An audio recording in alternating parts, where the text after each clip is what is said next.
So one of the things I've been talking about is how I questioned everything as a result of my miscarriage and being in the worst place in my life. Pretty much like, what's the point? Like, I was very, very low. I'd hit rock bottom. Now, I have always believed that when you hit rock bottom, there is only one way out. But the only way to get out is to take responsibility, because nobody else was going to save me. I had to do so. So what was I questioning? So firstly, I was questioning, how did I create such a shit show from day one for something that I know I manifested? Because everything in our reality is a manifestation. So how did I, for 5 months, it was a shit show from the day I found out. The same week that I found out that I was pregnant, I'd been diagnosed with ADHD.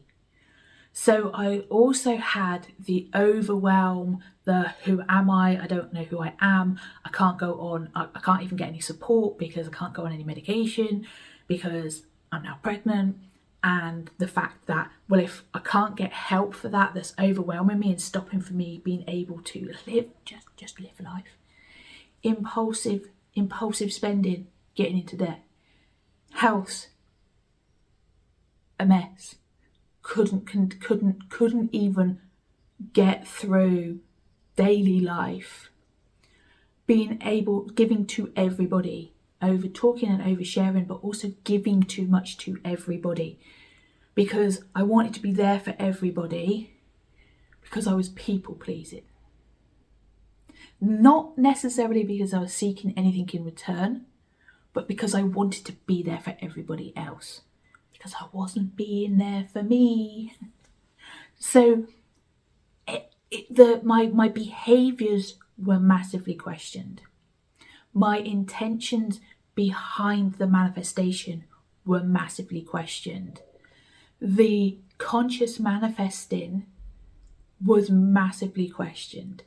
And the reason being is because we can create whatever we want, but if it's not aligned with who we truly are, does it mean there's going to be struggles? Does it mean it's going to be taken away from you? Does it mean that you will be told, nah, you're not on that path. You're going on a different path, because this is what's truly meant for you. Which is why I truly believe that it did happen for a reason. Yes, I had to overcome it. Yes, I had to work my ass off to process everything.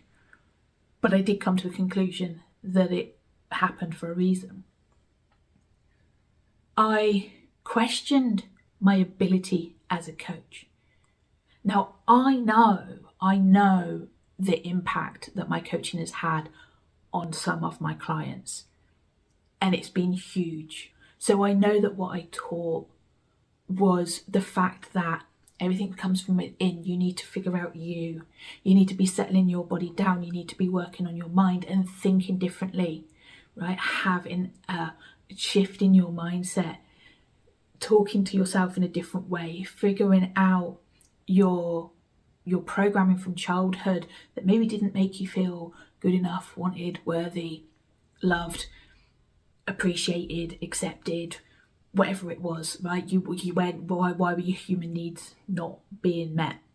Or why were your emotional needs not being met? Like, it's really important to identify those things so that you can change the way in which you perceive yourself, the way in which you talk to yourself, because it reflects back to you. It does. It does. The biggest mistake that I made manifesting that last year was I didn't work on the doubts and fears that I had around it first. Then once it hit, trying to change them was way more difficult. If you've got doubts and fears, you're best to work on them when you're not triggered. Work on them behind closed doors so that when the trigger does come in, it's less intense. Lesson learned. The other thing I questioned was the opinions of others, because everybody had an opinion on what I was going through. and it was very negative. And I, deep down, I knew that it wasn't true, but these opinions were creating doubts on my decisions in life, on my relationship, on the way in which I was dealing with things. And I realised that everything is just a reflection of you, but when you're behind closed doors trying to change that story, but people outside of you are still reflecting the old one, it keeps it in here, right? Because they're just reaffirming the old story every time, even though you may be doing the work behind closed doors. And the other thing that I questioned was the societal norms and expectations. The programming that I had had from that since I was growing up. You know, that the woman is the stay-at-home mum, that they put dinner on the table when the man comes home, that the man lives with you, that you've got the 2.4 children. Do you remember the TV programme? Like, that was like my belief system around what a relationship should look like. That I should be in a certain place, doing certain things, showing up a certain way, looking a certain way, acting a certain way, thinking a certain way, yeah, based on societal norms and expectations. And as a result of that, and maybe because of the diagnosis or for having ADHD, to show up that way to the world, I was wearing massive masks. Because I thought I had to be that way for me to be accepted into society as a rule, generally, be accepted and appreciated by people closest to me, to be loved for who I am. I can't be me, I'm going to have to stick this mask up. So what happened was, as a result of all this shit show, all these things that were showing up, the undesirable things, the things that I didn't want in my life, I got told, go sort your life out. And that's when, for the first time in my life, I went, I will, for me, thanks. Watch me. And that's when I went into solitude. The first thing I did was looked at, who am I now? Who do I see myself as now? Who do I want to become? And how do I bridge that gap? I gained clarity on what I thought I wanted, but what was actually meant for me, my true purpose. What was it? How could I bridge the gap? I looked at just working on the power of the mind versus mind, body and soul, and what's the difference? When you're just working on your mind and ignoring everything else, one, it can be hard work. It can be hard work to feel like you have to control everything through your mind, right? Yes, your thoughts are what creates. But what about all the negativity you are holding onto? What about your behaviours that affects you on an energetic level? What about the emotions that you are just pushing under the rug and ignoring, that you are just sticking in a box, locking it and ignoring, and looking outside of yourself to seek the validation and the love and the appreciation and the acceptance and the respect and everything else, because you're too scared to address the box, what's inside. When you open that box, there's work to do. There is work to do. You can shut the box and make sure that you only respond and not react, right? But it's still there. And then when something like that happens, it all comes out. So mind, body, soul. So what did I do? Solitude, gain clarity of who I am, what I wanted. I worked on being present in the present moment. The present is the only place, the only moment that exists. It's the moment where you're going to create everything. The future is just in your imagination, and the past, well, it's your perception of it based on what you are holding on to, the negativity, the things that you need to forgive. Forgiveness was huge. I had to forgive everything right back from childhood. I had to forgive myself and I had to forgive others. I had a real look at my belief system deeper than I've ever looked before. Peeling back layers of the onion, right? How many layers is there? Yeah, I've peeled a few, and I had to peel even more and really go and look really deep at my belief system and get it changed. I dropped conscious manifesting. I wrote down what I wanted and I left it there. All I did was focus on me. I journaled everything, every thought, everything that I needed to do, everything that I needed to learn. What was my bridge, right? Everything I needed to work on, the good, the bad, the ugly, the things that I was grateful for, the things that I needed to improve, the things that I had learned, the things that I needed to change, like literally everything. Pen to paper, because I was in solitude. I wasn't talking to anybody. There was one person who I told everything to, my partner. I became open and vulnerable with him. I'd shut all this away from him. I hadn't told him anything. And I got vulnerable and I shared every single thing with him. So developing a level of understanding that maybe we didn't have before changes everything. Changes everything. I started to be kind and compassionate to myself rather than beating myself up. I developed a huge level of understanding around him and how he's a reflection of me. What was he teaching me? What could I appreciated every single thing about him. Everything. Even the things that maybe I would have liked to have different, I appreciated every single thing. Because the more you appreciate, the more you are grateful, the more you will receive. So I was just grateful for everything. Again, created a completely different, it completely changed the dynamics between the two of us. I was meditating, I was listening to frequency music, I was giving my body permission to release the emotions. I was sitting with my emotions and letting them go rather than ignoring them. I literally got out of my head.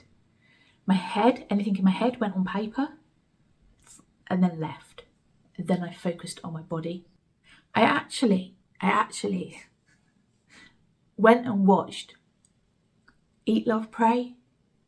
That gave me so much inspiration. If you haven't watched it, or if you have watched it, go and watch it. There's so many messages in that movie. And at the end of that movie, I wrote down some questions. And at this point, I still didn't have full clarity of what I wanted in my future. And when I watched it, and I asked myself a couple of questions that had come up as a result of watching the movie, and I started to answer them, and I started to write down, what do I want? And I started to write down, like, what does it mean? What do I truly want? And I started to write all this stuff down, and then I gained clarity. I was just like, whoa, I want peace. Everything we search for outside of ourselves is for an emotion, to feel an emotion, right? The materialistic stuff may give you that for a small period of time, but you have to create it within you first. And I wanted peace. And everything that I'd written down, the materialistic side, was peaceful, peaceful, peaceful, peaceful, peaceful, peaceful, peaceful. I was like, that's why I want that. That's why I gain clarity. I gain clarity over my purpose. So how do I truly want to serve and help people in the world? I've always felt like what I was coaching was just scratching the surface of the potential that people have. And as a result of going through what I went through, the potential, the changes that in me, I realised that's my lesson. That's why I've had to go through these things. That's why I've had to learn these lessons. Because if I want to serve people at the best I can to help people live a life on their terms with strength, resilience and independence, that I need to be able to have that myself.